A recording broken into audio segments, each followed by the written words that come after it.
जरा सोचो तुम्हारे पास किसी भी चीज के आर पार देखने की शक्ति आ जाए तो कुछ ऐसा ही होता है हमारी आज की कहानी में। कहानी की शुरुआत सुकीन से होता है जिसे सभी लोग बहुत ही मनहूस मानते थे क्योंकि उसके पैदा होते ही उसकी माँ की मौत हो गई और कुछ समय बाद बीमारी के चलते उसके पिता भी चल बसे। उसके बाद वो और उसका बीमार भाई अकेले पड़ गए। एक शाम जब वो घर जा रहा था तो उसकी नजर एक चोर पर पड़ी जो एक लड़की का पर्स लेकर भाग रहा था। तो उसने उस लड़की की मदद करना चाहा और जैसे ही उसने चोर को गिराने के लिए मुक्का मारा तो वो मुक्का सीधा उस लड़की को ही जा लगा और वो लड़की बेचारी वहीं बेहोश हो गई। इससे चोर को तो बहुत ही खुश हुआ मगर सुकीन को लग रहा था जैसे वो किसी अच्छे काम के लिए बना ही नहीं है और वो चुपचाप वहाँ से चला गया। आगे रास्ते में उसे एक आदमी दिखा जिसे देखकर उसे एक अजीब सी शक्ति महसूस हुई। तभी आदमी ने सुकीन को अपने पास बुलाया और कुछ ऐसा बताया जो उसने सपने में भी नहीं सोचा था। असल में सुकीन उसी आदमी का बेटा था जो काफी समय पहले बिछड़ गया था। उसने बताया कि उसके पास कई बेहतरीन शक्तियां हैं जिसमें से एक अभी सुकीन को देना चाहता है। उसके बाद उस आदमी ने जादू से सुकीन को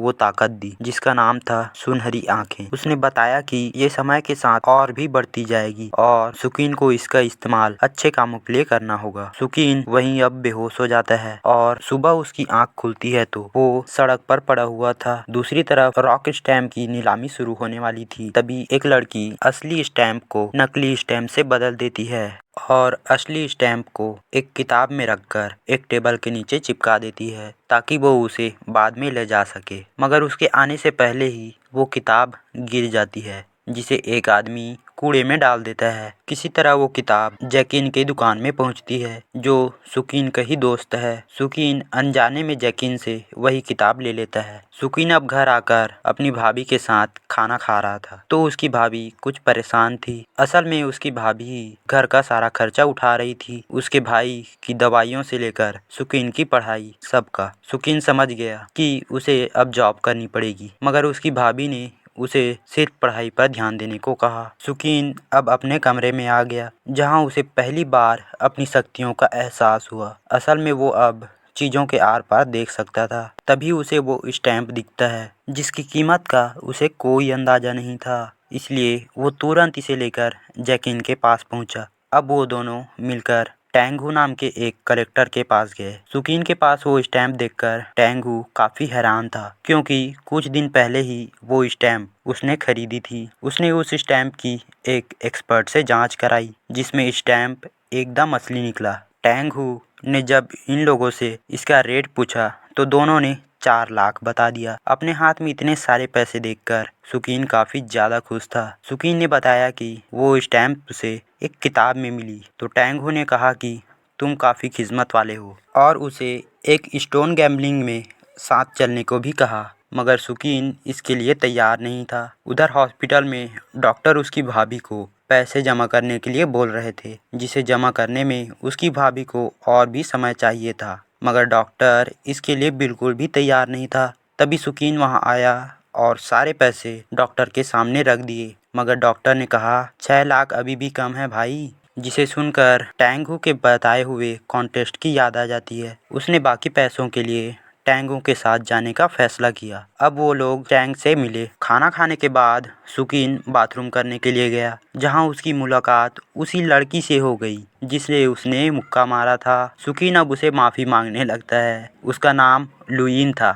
धीरे धीरे दोनों में अब दोस्ती भी हो गई। अगले दिन चारों स्टोन मार्केट गए जहां चैंग ने बताया कि उन्हें पत्थर के अंदर से जेड मिल जाए तो वो लोग काफ़ी पैसे कमा सकते हैं। अब सुकीन ने अपनी शक्तियों का इस्तेमाल किया और वो एक पत्थर ढूंढ लिया। उसके बाद वो सैंगजो नाम के एक आदमी की दुकान पर गए। सुकीन के चुने हुए पत्थर को काटा तो उसके अंदर एक खास जेड मिला जिसके बाद सैंगजो ने उसे बेचने से मना कर दिया जिस पर टेंगू उसके साथ बहस करने लगा। सैंगजो ने कहा इसका फैसला करने के लिए हमें एक मुकाबला करना होगा पर उनमें से कोई भी तैयार नहीं था क्योंकि उन्होंने वो पत्थर पहले ही जीत लिया था। मगर सुकीन को अपनी शक्तियों पर भरोसा था तो वो इसके लिए तैयार हो गया। होटल जाते समय कुछ गुंडों ने उन पर हमला कर दिया जिससे वो लोग दो दो करके वहां से भाग गए। सुकीन और लुईन को थोड़ी बहुत चोटें भी आई। होटल में चैंग ने टेंगू को बताया कि वो और सैंगजो दोस्त थे मगर काम के वजह से दोनों एक दूसरे के अब दुश्मन बन गए हैं। उधर लुईन सुकीन की देखभाल करने में लगी थी, जिससे दोनों की दोस्ती और भी बढ़ गई। अगले दिन लुईन और सुकीन शॉपिंग के लिए गए, जहां लुईन कपड़े ट्राई करने के लिए गई। तभी कुछ लोग लुईन को बंदी बना लिए और एक वैन में ले गए, जहां सान उसका पहले से ही इंतजार कर रहा था। सान सुकीन को ऑफर देता है कि आने वाले मुकाबले में वो उसका ही साथ दे, अगर नहीं तो इस मुकाबले से ही दूर रहने को कहा। वहां से सीधा लुईन मॉल में पहुंचा। वहां लुईन कहीं भी नहीं मिली। अगले दिन मैच के दौरान सब पत्थर चुनने में लगे थे। तभी चैंग के फोन पर एक तस्वीर आई, जिसमें सुकीन सान से मिल रहा था। उसने तस्वीर टैंगू को भी दिखाया। जब उन्होंने इस बारे में सुकीन से पूछा तो उसने विश्वास दिलाया कि भाई मैं तुम्हारे ही साइड हूँ। तभी वहाँ लुईन भी आ गई, जिसे देखकर सुकीन की जान में जान आई। उसके बाद अपनी शक्तियों का यूज करके एक पत्थर को चुना। रिजल्ट के समय सान के पत्थर से एक खास जेड निकला, मगर किसी को नहीं पता था कि उसने अपने बॉस को खुश करने के लिए जज को कितने पैसे खिलाए थे। मगर जब सुकीन के पत्थर से उससे भी ज्यादा कीमती जेड निकला, जिसे वो इस मुकाबले का विनर बन गया, जिससे सान जरा भी खुश नहीं था। शाम को सुकीन ने लुईन को एक ब्रेसलेट तोहफे में दिया। इधर सान जो अपने बॉस कायतो से हार के लिए माफी मांग रहा था। सान जो बॉस के गुस्से को कम करने के लिए एक ड्रैगन स्टैम्प लाने का वादा करता है। टैंगो ने उसे आखिर एक मौका दे ही दिया। कायतो ने उसे एक आखिरी मौका दिया। इधर सुकीन के दोस्त अपने जेड से बने ब्रेसलेट की नीलामी में पहुंचे, जहां वो 80 लाख में बिका। जिसके बाद टैंगू को स्पीच के लिए बुलाया गया। स्पीच के दौरान टैंगू ने 2 रॉक स्टैम्प निकाले और नकली को फाड़ दिया, जिससे असली रॉक स्टैम्प का मालिक अब सिर्फ और सिर्फ